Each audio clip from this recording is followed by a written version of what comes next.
సీతాఫలం అందరికీ తెలుసు, రామఫలం కొందరికి తెలుసు. మరి లక్ష్మణ ఫలం ఎంతమందికి తెలుసు?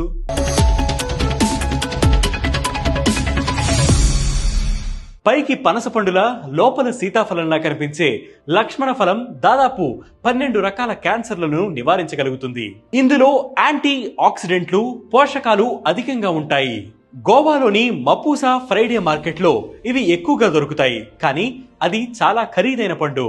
ప్రేగు క్యాన్సర్, రొమ్ము క్యాన్సర్, ప్రాస్టేట్ క్యాన్సర్, శ్వాసకోశ క్యాన్సర్ వంటి మరణాంతక క్యాన్సర్లకు ఈ చెట్టు సంజీవనిలా పనిచేస్తుంది. ఈ చెట్టులో ఔషధ గుణాలు కీమోథెరపీ కన్నా 10,000 రెట్లు అధికంగా క్యాన్సర్ కణాలను నిర్మూలించగలవు. ఇది శరీరంలో రోగ నిరోధక శక్తిని పెంపొందిస్తుంది. మూత్రాశయ ఇన్ఫెక్షన్లో ఉన్న వారికి కూడా ఇది చాలా బాగా ఉపయోగపడుతుంది. ఈ ఫలం చెడు కొలెస్ట్రాల్ ని తగ్గించి మంచి కొలెస్ట్రాల్ స్థాయిలను పెంచుతుంది. లక్ష్మణ ఫలంలోని